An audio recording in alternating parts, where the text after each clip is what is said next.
Hello all. So we're going to do our part two of our lines and patterns investigation. So before we start into patterns, let's review line. So we have line as an element of art, and the other elements are shape and color, value, texture, and space. And you do, again, want to think about your elements as kind of like your ingredients. You can have some lines, all lines, lines plus color, any variation of combinations. There's no right one, there's no correct amount of elements to use, no one way to combine them. But line is an element, and I don't think we actually defined it yesterday, or when we talked about it, but line is a path that connects 2 points.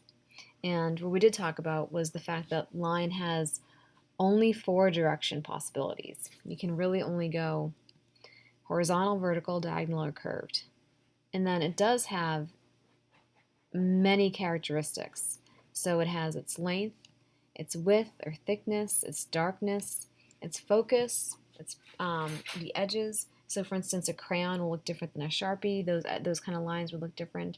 So within the various characteristics, there's infinite possibilities of different kinds of line. And hopefully your line doodle kind of helped you see some of those possibilities. Now let's go on to pattern. So first, what is pattern? It's a principle of art, and the other principles are balance, contrast, emphasis, unity, and rhythm movement. Now, all pattern is and I think you guys have all experienced patterns in multiple ways in your life, and I'm sure you've done artwork about patterns, but it's really just a repetition of one or more elements. So, once you have those elements grouped together, every pattern contains a repeated placement of a basic unit, and that unit is called a motif. So for the images we're looking at, we have a honeycomb, we have some peacock feathers. And if you look at the honeycomb, the elements that are repeating are that orange circle, or maybe it's technically a hexagon, and that more yellow divider between it. So that's the motif. And then with the peacock feathers, the element repeating is that kind of like a half circle, kind of like a chartreuse half circle with a dark border and a center design that also has maybe some brown and blue in it.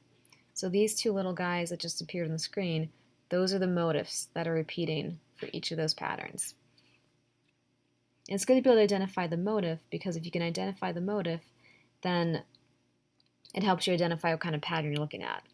So the idea with lines was that you were looking at them very closely, really thinking about them probably more than you've been asked to in the past. Same thing with patterns. We're going to ask you to think about patterns and look at them closely, and it might at first seem like that makes things more confusing, but ultimately what you want to do is, if you know what to look for, you can see things more clearly, then you can portray information with more accuracy and also receive it when you're looking and making visual work.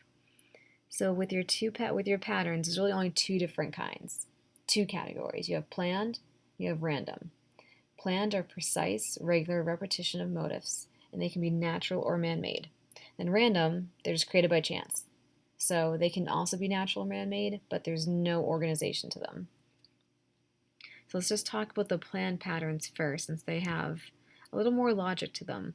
There's actually 6 types of planned patterns. So anything you look at where you can see a pattern, you can put it into one of these 6 categories.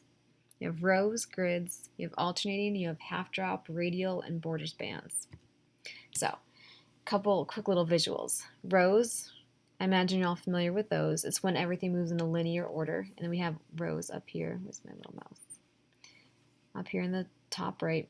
Then alternating, that's when your motif is going to find some way to switch. So here the motif is a triangle within a rectangle. That's the basic motif.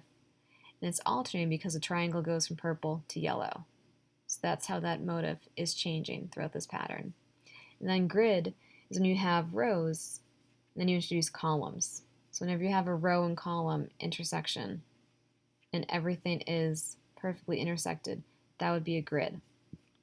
Now half drop, it almost feels like it's going to be like a grid, but you have these rows, these purple rows, and the yellow ones are only dropping half the height. So the purple triangles drop the full height. The yellow ones only are dropping half. So that's what a half drop pattern is. It's a very common pattern. It keeps things from getting too boring. You can see that between rows and grids, half drop gets the most exciting because it has the most variance. Radial is any pattern that centers around a central point. So we have a central point here. And then borders and bands, anytime a pattern moves around the edge of an object or maybe across the middle, that would be a border band type pattern. So those are the 6 types of planned patterns. Let's look at a couple of more real-life examples. I'm sorry for the double text up there. But these are all man-made versions of these patterns. And just because you can find them either man-made or originated in nature, these are natural examples of these patterns. So we have a row where the leaf is the motif. We have a half drop, and that's where this is an artichoke.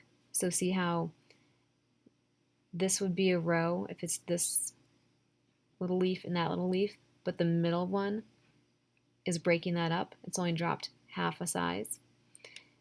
And then we have this leaf with a yellow border. We have a kiwi, which is a great radial pattern. We have this caterpillar has a great alternating pattern. It's a very complicated one. It's not very simple, but it keeps alternating between this black band with the white circles and this more colorful band with many more little circles. Now I actually couldn't find a grid pattern originating in nature. I'm sure there is one. I couldn't think of one tonight. So I would love it if any of you think of any to notify me. And then random patterns, since they're made by chance, they don't have subcategories. They can't. But you can see here, the clouds, the motif is the white fluffy cloud, but its placement is by chance. And then this spark, it's kind of a little scraggly shape that you're getting in the bark. It can change colors. It can be it can vary in size, but it does repeat, and it is random. Same with this Jackson Pollock painting, which is a splatter paint in a camo pattern, and then a field of sunflowers, and then a little sky full of stars. So hopefully being aware of pattern and knowing how to look at it can help you look at everything a little more closely. And some patterns might fall into more than one category. They can't be both random and planned, but when it comes to planned patterns, they could be a row that's also alternating. They could be radial that's also alternating. So there's infinite ways to combine things. And the goal is not to stress you out by thinking of trying to look at something and figure out exactly what kind of pattern it is. The goal is rather to get you to just look at things closer and have more language to describe something so that you can actually see more things. The more you're aware of, the more you'll see when you go looking. So that's a little bit about patterns.